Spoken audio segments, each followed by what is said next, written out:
Histoire au coin du D20, présentée par Nurgle et Gilus, nos meilleures histoires de jeux de rôle. Fading Suns, première édition. La fin d'une campagne avec un clash entre le prêtre et le baron. Publication initiale sur YouTube en avril 2013, avec une musique d'intro et d'outro par Maxime Lenoz. Bonjour et bienvenue de retour à Rencontre Coin du D20, cette petite émission intimiste, n'est-ce pas, hein, filmée, cadrée en gros plan pour qu'on ait un meilleur son avec notre petit micro pourri, où nous vous racontons moultes histoires de jeux de rôle que nous allons essayer de rendre intéressantes grâce à notre prose incroyable, n'est-ce pas mon cher Gilus?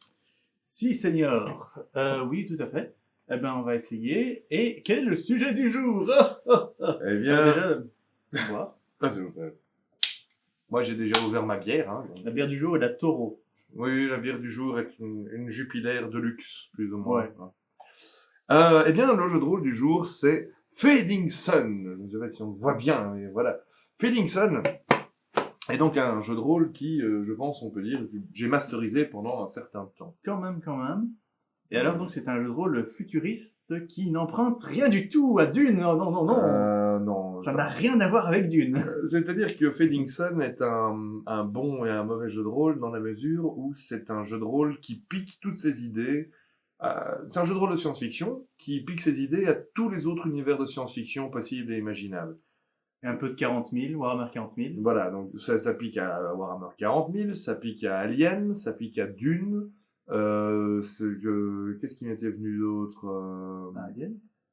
Ah oui, pour des créatures que je ne vous ai jamais fait rencontrer, mais que vous auriez dû rencontrer.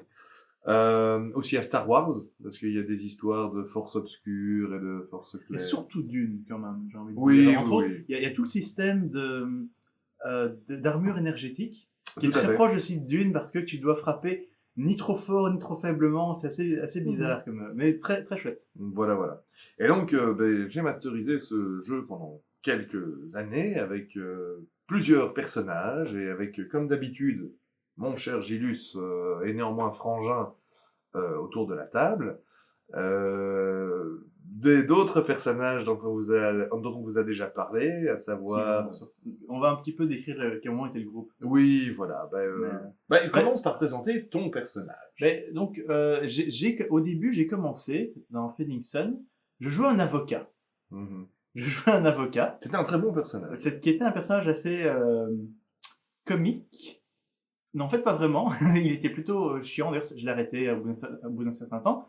Mais ce que je faisais, c'est que j'avais une caméra cachée dans mon œil et je faisais des dossiers sur les autres joueurs que je prévoyais envoyer à l'empereur au bout d'un certain temps. Ce qui n'a pas vraiment été fait, même si en théorie le personnage est toujours vivant, donc il pourrait. Tu jouais une infecte crapule. Exactement. Mais j'étais la moindre crapule du groupe.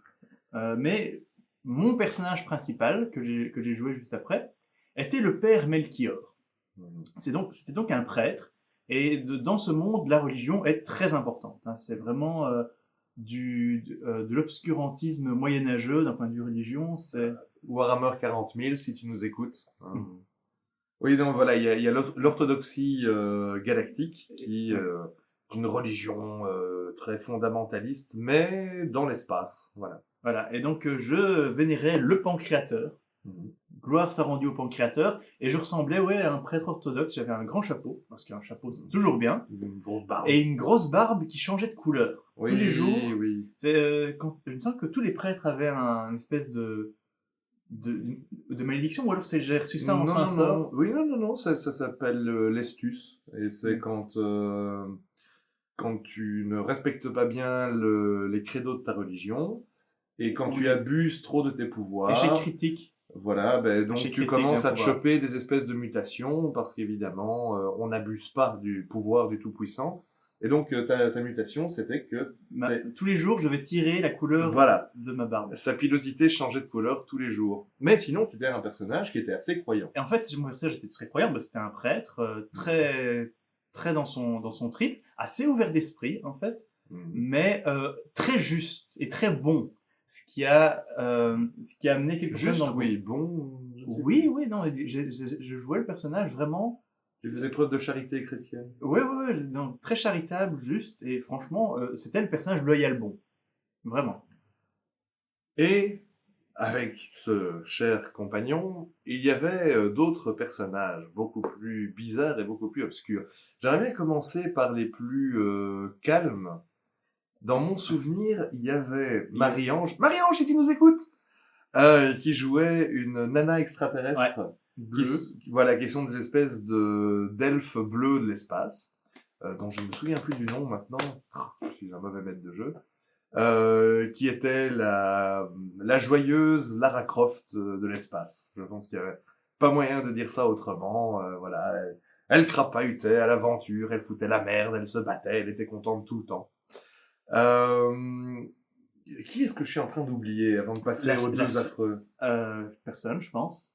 Ah bon? Ouais. Mais Non, Goldo a y a- tout petit peu joué, mais vraiment un tout petit peu. Goldo a joué un autre prêtre, Ouais. Mais qui était le prêtre qui ferme les yeux à chaque fois qu'il y a une horreur qui se passe pour ne pas être obligé d'interagir parce qu'il avait très peur de tout. Et donc, il y avait les Décados. Les Décados. Alors, il faut savoir que les Décados, dans Fading Sun, il n'y a pas 36 000 manières de les décrire, ce sont les Harkonnen. Mais j'allais dire, est-ce qu'on ne ferait pas vite une petite intro quant au genre de, au genre de personnage qu'on pouvait jouer dans Fading Sun? Ouais, vas-y. Ben, quand on fait un personnage dans Fading Sun, on choisit une classe dans la société. Et c'est un peu comme au Moyen-Âge, vu que dans Fading Sun, c'est un Moyen-Âge technologique, Warhammer 40 000 si tu nous écoutes. Et donc, on peut choisir de jouer la noblesse, le clergé, la bourgeoisie, les serfs n'étant pas jouables, enfin, Le sapin intérêt. oui, voilà, qui voudrait jouer un serf, qui serait obligé d'obéir aux ordres des nobles. Et la quatrième caste, et à quelque part, c'est très intéressant et c'est très logique, ce sont les extraterrestres. Oui. Et les extraterrestres, il y avait plusieurs Les Xénos. races. Les Xénos, qui étaient les Barines ou les Barines, bref. On n'a jamais trop touché aux extraterrestres. C'était On bizarre. n'a pas rencontré beaucoup non plus. Mais c'est-à-dire que je masterisais déjà le jeu de rôle depuis facilement 2 ans quand le supplément sur les extraterrestres sont sortis. Donc voilà, il y avait en gros des hauts elfes, des elfes noirs et Des hommes lions, non? des mélanges entre Goro de Mortal Kombat et des loups-garous, qui étaient La tête de lion, je crois pas. Qui avait des griffes empoisonnées. Ouais, c'était des espèces d'énormes hommes lupins ou hommes bêtes avec 4 bras qui étaient super bourrins. Quand j'ai lu le bouquin, je me suis dit tout le monde va vouloir jouer ça, et en fait personne n'a jamais voulu jouer ce Non, truc-là. mais c'était pas un jeu de rôle tellement en combat non plus. Pas spécial. Mais moi, je ne suis pas un maître de jeu très Il y a combat. toujours des combats à un moment. Oui, bien sûr. Mais bon, Mm. personnage. Et donc, la deuxième moitié du groupe, en plus du prêtre et de la sympathique extraterrestre, était composée des Décados. Des Décados. Je t'en prie, vas-y. Mais comme je disais, les Décados, ce sont les Harkonnen dans Dune. Vous voyez le baron Harkonnen, curuleux qui vole. Donc voilà, sont vraiment. Celui qui contrôle l'épice contrôle la galaxie.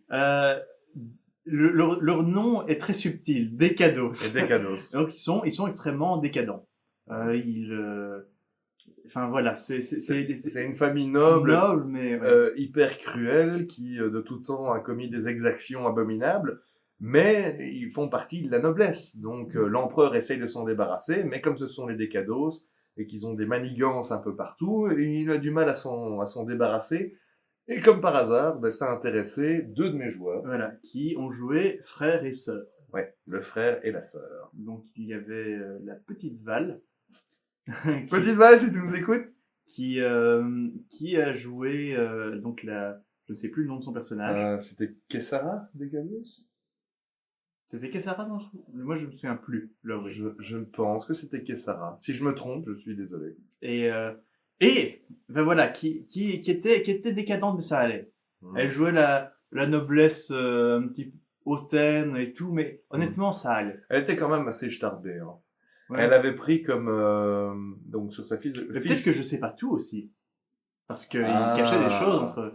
Tu savais que par exemple, elle avait comme folie que si on lui offrait des fleurs, elle était obligée de tuer la personne qui lui offrait des fleurs. Non. Ça faisait partie du personnage. Ok. Voilà. Parce qu'elle était folle, mais elle supportait pas qu'on lui offre des fleurs. Donc, parfois, un jouvenceau, absolument fasciné par sa beauté, voulait lui offrir un bouquet de fleurs. Bah après, la suite du scénario, c'est qu'elle s'arrangeait pour le tuer. Voilà. Ça, c'était la plus normale de la famille. Oui, parce que à côté de ça, nous avions le baron Decados, que Moustache, que vous avez peut-être déjà vu une fois ou deux dans une vidéo Zone Geek. C'est son personnage de jeu de rôle préféré. On a chacun le sien. Et, et c'était donc son nom complet, qui est je crois que c'est le vrai nom des Borgia. Donc parce que le grand Borgia, le pape ils sont Borgia. un peu plus connus maintenant parce qu'il y a la série Borgia. Et donc il y a le pape Borgia. Et son nom complet, on essayait de le retrouver tout à l'heure, et sinon il nous fouettera. Hernan Sanchez Villa Lobo Borgia y Borgia Decados. Je pense, si je ne me trompe pas, ça doit être ça. Sinon, Moustache, tu auras droit à un droit de réponse à la fin de l'émission. Et tu auras de toute façon droit à un droit de réponse à la fin de l'émission. Et donc, ce fameux Decados, lui, c'est très simple, il se permettait tout. Déjà, entre lui et sa sœur, ils étaient incestueux. Ils faisaient de l'inceste, mais tout le temps. Heureusement, je leur ai dit à un moment, oui, essayez de ne pas faire trop de trucs devant mon prêtre, sinon mon personnage, je ne pourrais pas le jouer. Mais ils avaient pris des sales habitudes dans la mesure où à la base c'était Goldo qui jouait le prêtre, et lui faisait exprès, était un peu un prêtre défroqué qui faisait exprès de ne pas assister à leurs ébats et autres mon prêtre était très décadences les plus totales, alors que toi, à un moment, t'es plus passé l'inquisiteur. Ah oui, mais j'avais pas le choix. Je le cherchais pas spécialement, mais j'avais pas le choix parce que ils allaient tellement contre la religion que je pouvais pas ne pas jouer mon personnage. Quand on vous dit que c'est la nature profonde qui s'exprime à travers le jeu de rôle, vous n'imaginez pas Gilus en inquisiteur. En fait, coupable. Non, mais j'étais pas vraiment inquisiteur. Franchement, je jouais un prêtre. La justesse incarnée, je regarde. Mais justesse selon la loi, hein, mais selon les préceptes. Hein. Mais donc, quels étaient tous ses vices au baron Decados? Il était cannibale. Il a été cannibale pour essayer, mais il était, orgiaque. Oui, ça c'est normal, disons. Plus ou moins incestueux. Tout à fait incestueux. Cruel, absolument extrêmement cruel. Et à la base, je lui ai permis de jouer ce personnage qui était à la fois très jovial, très sympathique avec ses compagnons, mais aussi extrêmement cruel avec mes PNJ. Quelqu'un allait lui faire un sale coup, il allait le dépioter vif et le jeter dans un baril de sel, quoi. Ouais. Mais il avait un point sensible. C'est Flint. C'était Flint, oui. Flint. Oui. Alors, un jour, pendant une partie comme ça, qui se passe dans une ville quelconque de la galaxie, il me dit, tiens, je vais aller dans un bar et je vais aller chercher l'idiot du village, quoi, le type le plus tordu, le plus bossu, celui à qui on jette des épluchures de pommes de terre quand il passe. Et je vais en faire mon plus fidèle servant. Et donc, là-dessus, je me retrouve à devoir inventer un personnage, et j'invente Flint, qui est le vieux bossu, difforme, que les gens lui jettent des cailloux, et il a adopté Flint tel son écuyer, qui est devenu un personnage à part du groupe, en fait. Permanent, en fait, plutôt à l'intérieur du groupe. Hein. À la base, c'était parti du fait que, juste pour s'amuser, parce qu'il avait de l'argent en trop, il avait été dans la maison de passe la plus réputée de la ville, et il voulait offrir la courtisane, la dame de nuit la plus belle et la plus chère de toute la ville à son bossu. Juste pour le fun. C'est un moment où j'étais pas dans le jeu, moi. Ah bah c'était dans les premières parties. Et donc voilà ce qu'il a fait. Et alors après il l'a montré à tout le monde et ça l'a fait beaucoup rire. Et Flint est devenu quelque part son écuyer, son copain. Et il a tout fait pour l'anoblir. Ce qu'il a réussi à faire à la fin de... Il a réussi à l'anoblir. À la fin de ma campagne, oui, Flint était anobli, puisqu'il avait participé aux aventures, et l'empereur n'a pas eu vraiment d'autre choix que d'anoblir le nain bossu clochard. Eh ben voilà. C'est beau. Mais bon, on va surtout parler de la dernière partie. Oui. Et ça, je dirais que c'est quelque chose que j'aime beaucoup ce que tu as fait, dans le sens où tu as dit, ok, c'est le dernier scénario, je vous prépare quelque chose d'important. Tout à fait. Et c'est ce qu'on a fait, et il faut avouer que c'était un grand souvenir de jeu de rôle. Ben, j'espère un jour refaire ce genre de choses. Mais vas-y, démarre, hein, c'était ton scénario après tout. Il était une fois une campagne de jeu de rôle qui avait duré pendant, 3 ans, plus ou moins. Enfin, peut-être 2 ans pour toi, mais 3 ans pour moi. Et j'en avais marre de Feddingson. Il était temps de terminer cette histoire, ce film, entre guillemets, parce que dans ma tête, les jeux de rôle, c'est toujours un peu un film. Et donc, j'avais prévu un scénario très libre et très ouvert. Et quand je dis très libre et très ouvert, ça veut dire aussi qu'il allait y avoir des morts, probablement. Mais voilà, c'était la dernière aventure, donc s'il y avait des morts, pas de regret, ni pour le maître de jeu, ni pour les joueurs. Il faut savoir que une chose importante, c'est que les tensions, forcément, entre le baron des Cados et mon prêtre Melchior, ont monté de plus en plus au fur et à mesure. Mais il y avait des tensions dans tous les sens, hein, parce que il y avait toi, d'un côté du spectre, qui était le religieux, le religieux digne et bon. De l'autre côté, le baron terrifiant et dégueulasse. Le dégueulasse, c'est le mot qui me vient le plus facilement. Et cruel, etc., etc. Puis, à côté de lui, sa sœur, qui était son alliée, mais qui en même temps était tout aussi veule et traîtresse que lui. Oui, honnêtement, il y avait parfois, on se demandait s'il n'y en a pas l'un qui allait assassiner l'autre. Voilà, parce que même au sein de leur famille, ils s'assassinaient les uns les autres. Ouais. Donc voilà. Et puis la Lara Croft extraterrestre qui voulait juste s'amuser. Tant qu'il y a de l'action, elle suivait. Et qui trouvait quand même un peu plus sympathique le vieux prêtre qui était quand même bon. Je dirais pas ça, mais parfois, elle avait peur du baron. Elle se méfiait aussi. Et avec raison, la suite nous l'a prouvé. Le baron. Et donc, commençons par le commencement. Dans une aventure... commençons par ce qui se passe avant le commencement. Oui. Dans une aventure précédente, je leur avais fait rencontrer un noble qui prolongeait sa vie indéfiniment grâce à une drogue qui le faisait rajeunir à chaque fois qu'il en buvait. Mais il devait en boire de plus en plus parce que on ne peut pas tricher avec la mort à l'infini. C'est contre le pancréateur. Et c'est contre le pancréateur, c'était une drogue absolument hérétique. Mais il se trouve que le baron des Cados avait une fiole de cette drogue. Souvenez-vous-en, parce que ça va être très important dans ce scénario. Et maintenant, je me souviens plus du début du scénario. Mais tout n'est pas indispensable. On faisait une enquête. L'histoire se passait sur une planète qui avait jadis appartenu aux Décados et qui appartenait... les Décados de cette planète avaient été vaincus dans une guerre par une autre famille noble qui s'appelait les Lialan. Seulement un quart d'heure. Les Lialan, qui, eux, sont une autre famille noble qui sont extrêmement pieux, mais en même temps, quand ils passent du côté obscur de la force, ils deviennent pratiquement pires que les Décados.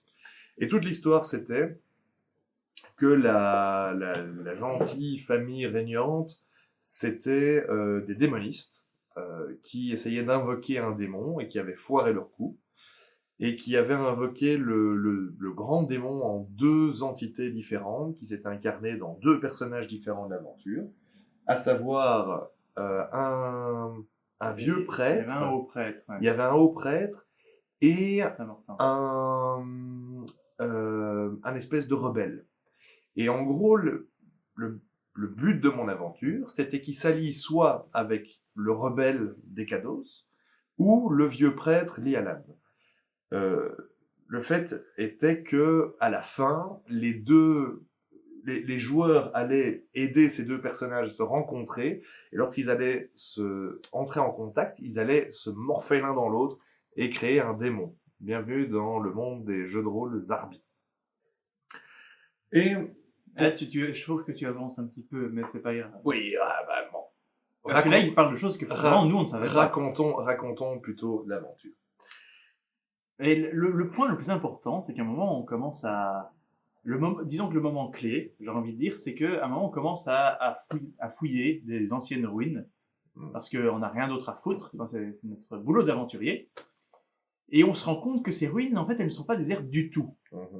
Parce que jusque-là, Vous aviez déjà découvert... Oui, vas-y, je t'en prie. Vas-y. jusque-là, en fait, le Décados devait un minimum ne pas trop faire son malin parce que il était en territoire où les Décados avaient été annihilés. Et il n'était pas spécialement bien vu, même s'il était enquêteur envoyé par l'empereur.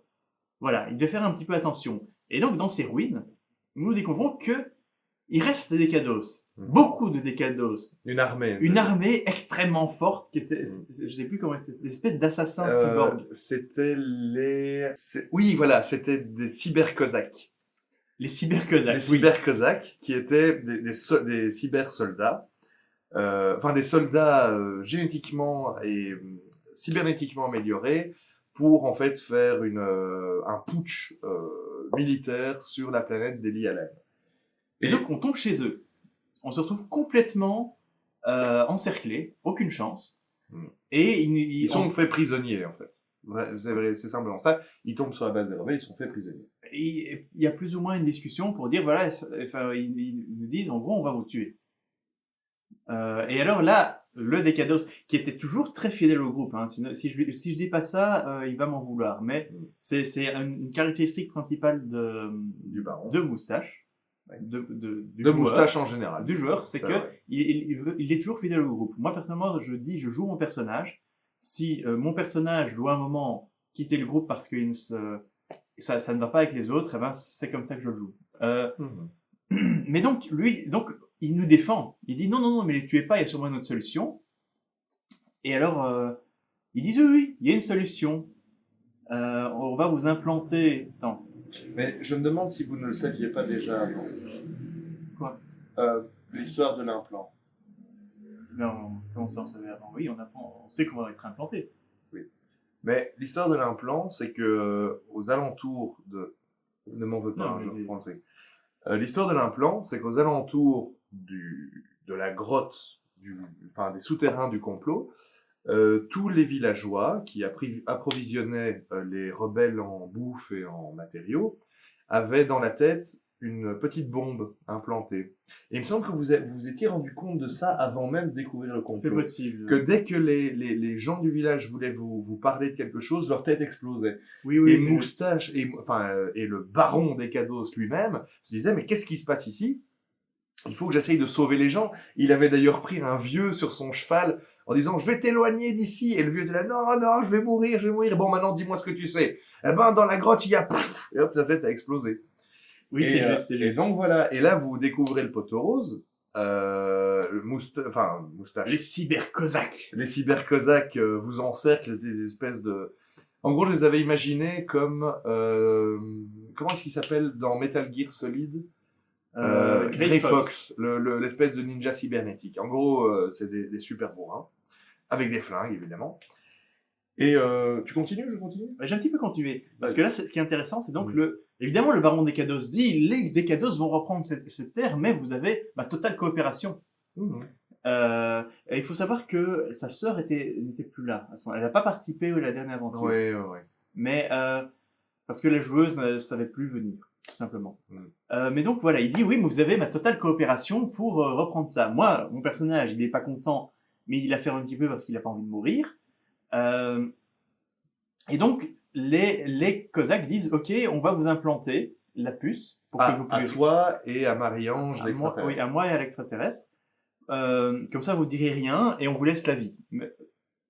Et il y a une chose importante, c'est que le Décados, le baron Décados, avait peur d'une chose. C'était un de mes pouvoirs. J'avais plusieurs pouvoirs assez intéressants, dont certains que je cachais, que je gardais secret, exprès. J'avais un pouvoir je disais à quelqu'un, repens-toi, enfin, je psalmodiais le Pancréateur, je disais, oh, par la lumière du Pancréateur, repens tes péchés. Et la personne, s'il ratait un jet de volonté, devait dire ouvertement tout ce qu'elle avait fait de mal. Devait confesser ses péchés. Elle devait confesser ses péchés. Voilà. C'était un pouvoir excellent que j'utilisais souvent, Et donc, il avait peur de ce pouvoir, parce qu'il avait peur que je l'utilise, quitte à mourir, Parce que la rébellion, il faut dire que la rébellion n'était pas prête. Il fallait encore passer, je crois, c'était 48 heures avant que les Cosaques ne soient prêts à passer à l'attaque. Mais vas-y, je t'en prie. Et donc, il avait peur que j'utilise ce pouvoir sur lui. Et là, une série de choses très, très intéressantes se passe. C'est qu'il demande aux Cosaques, Il est dans une pièce à côté, voilà, il se va à côté. pendant que eux se font implanter leur puce explosive Pas dans encore le tout à cerveau. fait. Vas-y, vas-y. Mais donc, il va dans une pièce à côté, il explique, voilà, oui, le prêtre, il est dangereux, il a des pouvoirs dangereux. Si jamais il utilise ce pouvoir sur moi, je pourrais donner des informations que je ne veux pas donner. Donc, je vous demande de me faire une fausse dent. Il demande ça au Cosaque, de lui faire une fausse dent qui pourrait, avec du somnifère dedans, en cas de problème, il pourrait la croquer.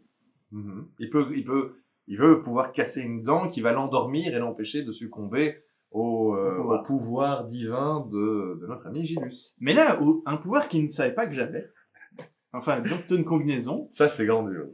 c'est que j'avais clairvoyance, c'est vraiment très clair pour les joueurs de Donjons et Dragons, mais clairvoyance, ça me permet de voir ce qui se passe dans un endroit différent. De déplacer Mes sens. dans l'espace ses propres... non, son sens de la vue. Uniquement son sens de la vue. Et c'est là que c'est grandiose. Mais je savais lire sur les lèvres. Et je pense... Et vraiment, tu n'avais jamais pensé que ça marcherait, quand même. Ou tu l'avais pris pour ça Non, pas pour ce moment-là, parce que je m'y attendais pas forcément. Mais donc, ce qui fait que j'utilise ce pouvoir pour voir ce qui se passe. Mhm. Et donc, je sais c'est quoi son plan, je sais qu'il a une fausse dent. Il réussit son jet de lire sur les lèvres, donc il sait exactement ce qui s'est passé dans la pièce à côté. Moustache se fait installer sa... Non, on va arrêter de dire moustache, on va dire le baron se fait installer sa dent somnifère. Nous, on a des puces. Eux se font installer des puces dans la tête, donc ils sont, entre guillemets, foutus. Et ce qui s'est passé directement après, dans mon souvenir... Moi, j'étais au village, j'ai rencontré le prêtre. C'est que, voilà, Gilus et notre ami Marie-Ange extraterrestre sont partis en ville, prétextant quelque chose, et Moustache... On s'est bien séparés. Pour le moment, Marie-Ange était restée. À ce moment-là, Marie-Ange était restée. Il y a eu une séparation, il y a eu vraiment en trois. Mais je sais plus exactement mais comment ça s'est passé. Faut dire que l'extraterrestre s'en foutait un petit peu de l'empereur, etc. Mais elle n'aimait pas de se faire implanter, d'être obligée de suivre les Décados, qui voulaient vraiment détruire une partie. Enfin, elle n'aimait quand même pas le plan, elle n'avait pas confiance dans ce qui allait se passer. Et donc, tu es retourné en ville, mais il me semble que Marie-Ange était avec toi. Pas à ce moment-là. Et vous avez été voir celui que vous pensiez être votre ami à l'époque, qui était le prêtre, donc la deuxième partie du démon. Évidemment, on savait pas que c'était ça. Voilà, et qui vous dit, mais... et en fait, dans ma tête, je me suis dit, ok, cette deuxième moitié du démon, elle ne veut qu'une chose, c'est pouvoir rencontrer son double et faire un maximum de carnage. Donc, ces gens qui sont au sein qui sont au courant de l'histoire, je vais me mettre dans la poche. Et il se fait que il vous a dit à l'époque, oui, mais vous savez, à travers la galaxie, je connais des pouvoirs étranges. Je vais vous enlever votre puce. Et là-dessus... je me dis, vive le plan créateur. Voilà, il s'assoit, il ferme les yeux, et puis le mec plonge sa main dans leur chair et retire la puce, tu vois. Et donc, du coup, ils sont devenus les meilleurs amis de la deuxième partie du grand méchant de l'histoire. Parce que moi, là, à ce moment-là, je n'avais plus qu'une seule idée. C'était partir dans la grande ville des Lialan, c'est ça ? Oui. Pour dénoncer ce qui se passait, le complot. Ouais. Et donc, je pars à cheval. Cataclope. Ouais. Tout seul. Et évidemment, assez vite, le baron des Cados, Villalobos, etc., se rend compte que je suis parti. Ouais. Et donc, il prend son cheval et il se met à me poursuivre. Et là, une scène de Maboule. Tu racontes ? Et donc, nous avons un vieux prêtre sur un cheval en train de chevaucher jusqu'à la capitale qui était assez loin. Et le baron, qui évidemment, lui, est beaucoup plus sportif. Le baron, il faut bien vous dire que c'est un personnage extrêmement fort, athlétique. C'est un très bon combattant. C'était un très bon personnage sur papier. Il était fort, intelligent, puissant, bon combat. Ouais, enfin, il avait pas mal. Un guerrier, un vrai guerrier noble. Il avait beaucoup plus d'expérience que moi sur. Et donc voilà, quoi qu'il en soit. Au milieu On d'une fait- forêt. On fait des jets d'équitation. Évidemment, moi je les rate, lui les réussit, parce que c'est un noble, il a l'équitation, moi j'ai que dalle. Hmm. Sans compter une agilité. Donc, il finit par me rattraper. Et je crois qu'il tue mon cheval. Il a tué ton cheval. Ouais. Il a tué mon cheval, c'est ça. Il tue mon cheval. Et donc je me retrouve à terre. Et il a encore été bon. Il a essayé d'être bon. Et avec comme j'ai déjà dit, il essaye jamais de se retourner contre le groupe. Et il dit, oui, mais prêtre, c'est ridicule ce que vous faites. Allez, prenez ma main, montez avec moi sur le cheval, je vous ramène. De toute façon, vous n'avez pas le choix. Hmm. Et si Gilus avait dit non, il était mort, fendu d'un coup d'épée directement. Ouais. Donc moi, je monte sur le cheval, à l'avant, donc devant lui. Hein. C'est ça qui c'est important. Et évidemment, lui, il a dague sur mon dos. Ah, ben, la dague contre ton Sur flanc. le foie, quoi. quoi, en gros. Ouais. Et c'est là que je me dis, ok, je tente le tout pour le tout. Mhm. Et comme je ne regretterai jamais cette action. Non, j'oublierai jamais la tête de Gilus quand il m'a fait comme ça. Bon, ben, je lui envoie un coup de coude dans sa dent empoisonnée. Je lui envoie, Pac, tu vois. je lui envoie un coup de coude dans la mâchoire pour qu'il se croque sa dent. Mhm. C'était mon idée. Et en gros, avec mes caractéristiques minables, je vais faire un très bon jet. Mhm. Et je me souviens encore que j'ai fait un 18 sur 20. Ouais. Et donc, je lui envoie un coup dans sa dent. Ils tombent tous les deux du cheval. Et donc, lui, déjà, il est étonné parce qu'il se dit, comment il sait? Ouais. Et évidemment, moi, en même temps, je vais me poignarder parce que si jamais, Non, dès que j'assiste. Le baron a croqué son somnifère et il n'a pas pu.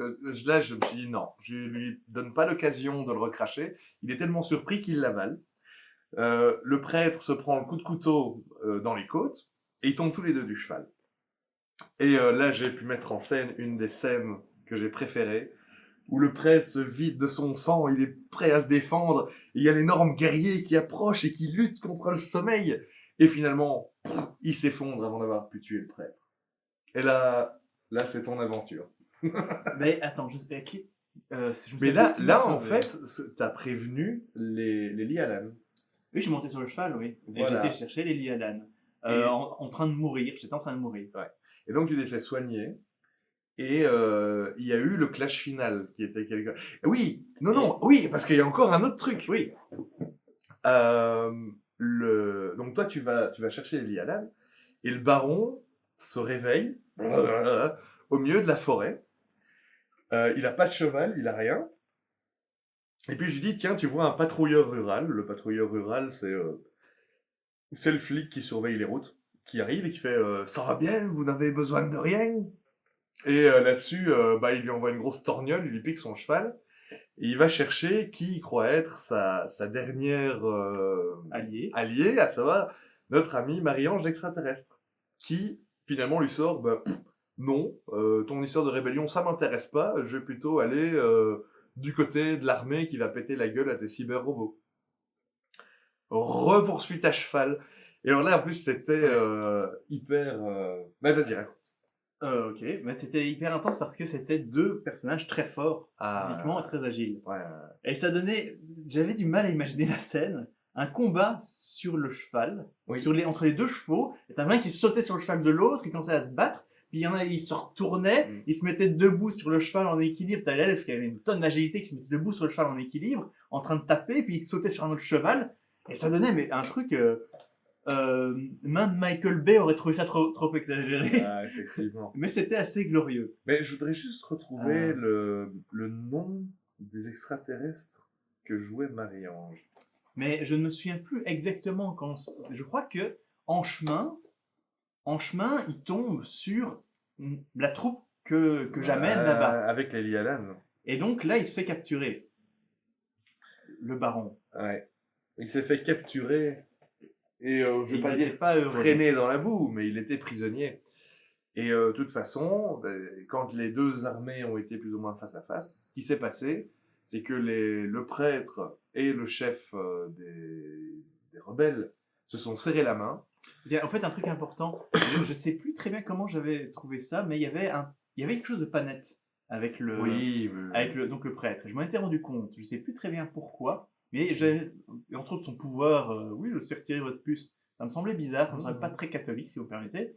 Et je pense que je t'avais dit que ce n'était pas un pouvoir divin. Ouais. Ça Et n'est- donc, à un moment, je lui dis, c'est qu'un planète. Et alors, je lui disais, non, mais il faut aller. Enfin, je dis, bon, ok, j'utilise mon pouvoir sur lui. Repens-toi face au pancréateur. Et je fais réussite critique sur mon jet de dés. Réussite critique. Et il me dit, ça marche pas. Ouais. Et là, je me dis. Et là, dans ma tête, je me suis dit, oh, Mhm. le maître de jeu qui triche pour pas que son scénario change. Parce que je savais pas, moi, pour moi, c'était un simple prêtre.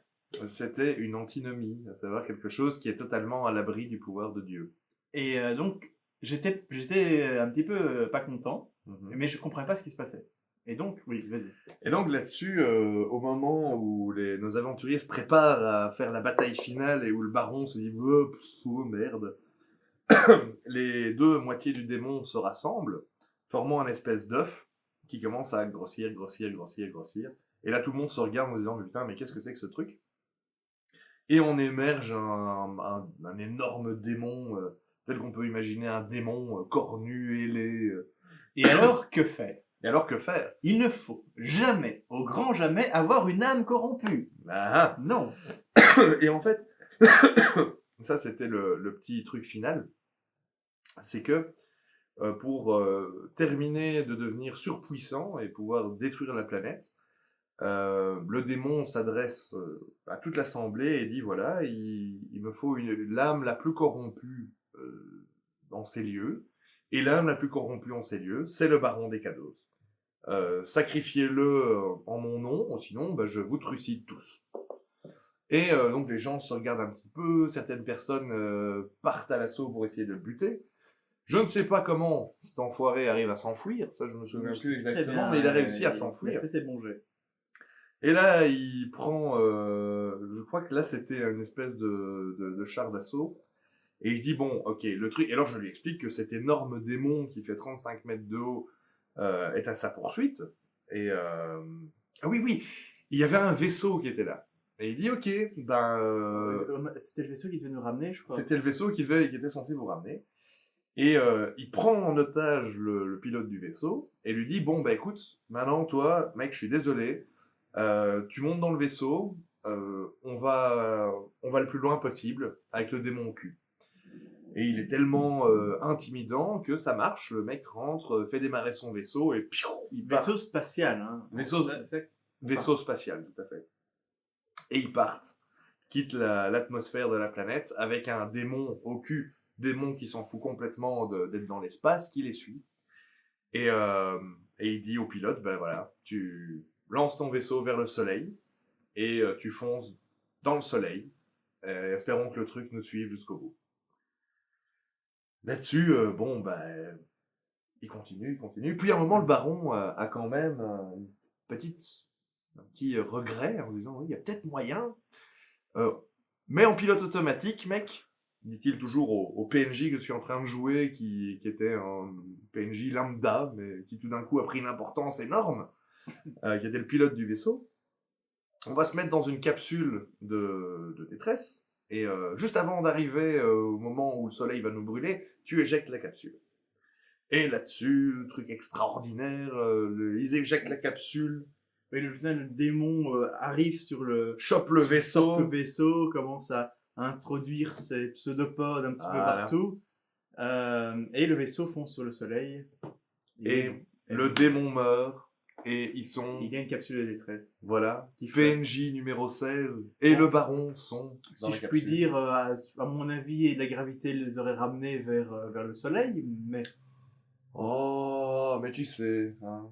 la gravité n'a aucun lieu d'être dans un jeu de rôle. You got to suspend your disbelief. Oui, mais bon, voilà. Et donc, en gros, la capsule s'est éjectée, mais la capsule se retrouve avec une vitesse quasiment nulle, Une vitesse ridicule. à des millions de kilomètres d'une quelconque planète. Mhm. Et donc là-dessus, le moustache qui joue le baron fait ouais, extraordinaire, on a gagné, j'ai buté le démon. Et puis là, il voit que PNJ, conducteur de vaisseau, appelons-le Bob, hein, il n'avait pas vraiment de nom, lui est en train de pleurer. Il dit, ouais, mais qu'est-ce qu'il y a, mon vieux? Est-ce que vous êtes en train de pleurer?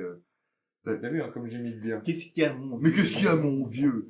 Puis il dit, ben oui, mais vous comprenez pas, on va mourir ici dans cette capsule, si, c'est, à la vitesse où va la capsule, ben, le temps qu'on arrive sur une planète, il se passera 40 ans.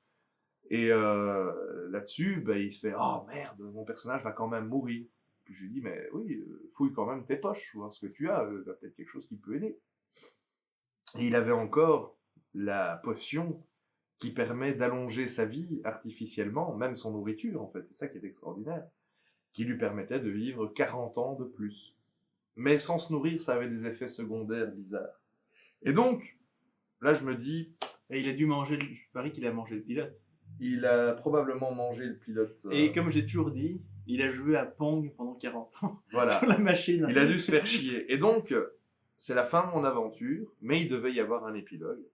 Et donc, j'ai dit à Moustache sur le côté que son personnage, sans se nourrir et uniquement grâce au pouvoir de la drogue, il avait survécu 40 ans, il était devenu un peu fou, parce que, imaginez passer 40 ans Il était seul déjà fou déjà. dans une capsule et sans se nourrir, il était devenu une espèce de vampire complètement taré.